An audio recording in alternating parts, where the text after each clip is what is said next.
Hi everybody. I am challenging myself to do a 5-minute video. That's all the time I have until the elementary faculty meeting. So here we go. Now, some things that I did want to check in with you about, and if there was more time and more opportunities between meetings, and we didn't have all kinds of things going on that we would be discussing at this point. We're coming into a new, we're transitioning on Monday. The Band-Aid has been, it's kind of ripped off. Somebody said, look that way, and whoosh, here we go. So, please be as patient as possible with yourself and with everybody. People's levels are anxiety and excitement and kind of the polar range of things it's all over the place at this point. And we just need to take a breath, do our best, and head into something that, we'll stick together and we'll work together and we'll move through. As far as extended school year, I want to explain a little bit about how we're going to determine that eligibility without the typical data points and monitoring that we've had in the past. I'm going to touch on some more of the recovery instruction and supports, some things that we're thinking about that would be outside of extended school year, and these are not defined. We're currently creating these type of supports. So if we feel that a student is in need of extra type of extra instruction or extra supports during a school day, we're going to consider that and we're going to plan for it. That might be during the school day. For students who are on remote, we may be planning these type of recovery services on a Wednesday where they're actually coming on site, at least offering that opportunity. And we're also talking about some services that can be on, even bookending extended school year. So we have a lot of things that we're discussing, as K to 12, that we would like to look into and obviously get your feedback, and because you guys are going to definitely be critical to getting those type of things in place for the students. So I didn't mean to skip over the professional development part, but I'm going to be sending you a sheet with some information, and there's some opportunities on there for professional development that could be done, some courses at Extended Campus that we have eligibility for being part of IU8, and this is while we're also preparing some district level modules that we could have completed, and this is for Act 48 and for paraeducator professional hours. So those things are being processed, and I'm going to forward some things that are available for you now. It's very interesting to see where we've been over the last year. Just to be a student during this time, to be a professional at this time, it's just off the books, and it's just been an amazing wavy type of experience. So as far as what we're doing in this short amount of time, and as students transition back to us, make sure that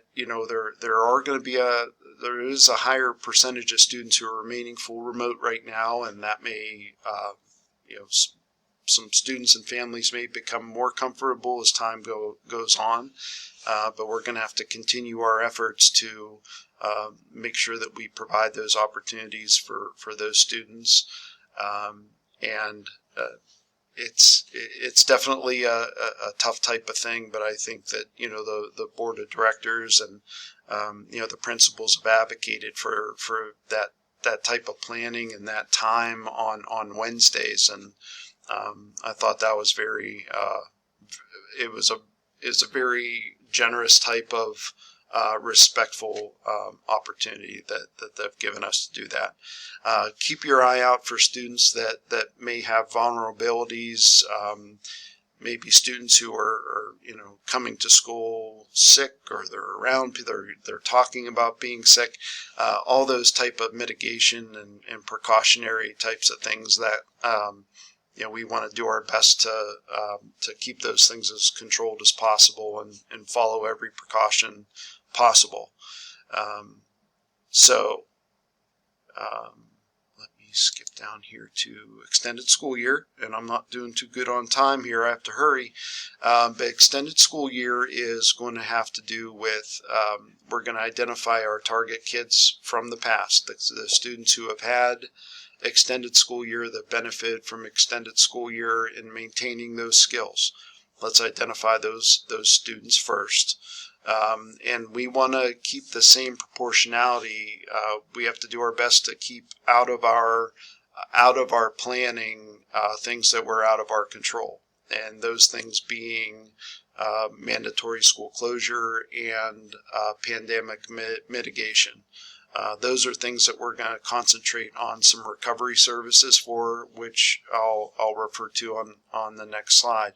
So most of you I've heard from about as far as determining extended school year, and I'm working on the wording for you that I'll be able to send, that you'll be able to cut and paste in those documents for our students we would like to propose it for. Okay, as far as recovery supports and opportunities, I mentioned some of those before, but these have been, we now have an opportunity just because of some recent action and locally and state, that we have an in-person opportunity for those things. So those are some of the wording that I'm working on for you. I'll just keep going through there. So my little fun circle graph here. The types of things that we're doing that we began recovery with tutoring supports and working alongside RSG in the other buildings. And the type of things that we're going to be able to do once the students return and we're at a good clip of attendance and mitigation is good. I really think that we're going to be able to add a lot of things in to help students and to reintroduce those experiences, that not just the academics that our students have missed. And also bookends around extended school year. Like I said, if we were typically at the end of June and July for extended school year, I'm also looking at June and August. So those opportunities are going to be there, and obviously you guys are critical to us being able to provide those, and there are opportunities obviously to you're not working for free. So I think it'll be good on both sides, but we'll discuss that as we go. We have always had the best methods of how we determine how students are progressing. We're good at it. So as students are coming back, they're transitioning from hybrid to remote back to in-person. Some are staying full remote. We'll do our best and take our time to get those data points that are very difficult to replicate when a student was remote. So we're going to do that, and we're going to see where students are, and that's going to give us indications of if we do need to make changes in their day, in their instructional day, or if they need additional opportunities in more non-traditional hours. So, we're going to look at those type of things. We're going to talk about these COVID response supports. but we're never going to use that compensatory word. Just not going to do it. Okay, so what we can do right now is we wrap up and prepare for the students to return to us.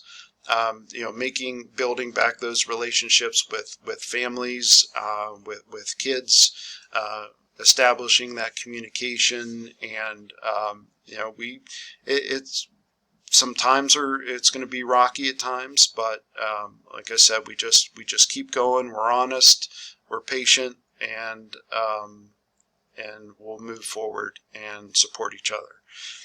So please continue to keep track of your efforts and some of the things that we offer students. If they do not accept what we offer, but it's definitely our burden to offer. It's not a burden. It's a burden of love to offer those opportunities, extended school year, any type of extra supports and services. It's our role to offer those and to plan for them. So we're going to enter into that and keep as much documentation as possible, and understand that we're like in the final stretch of the school year.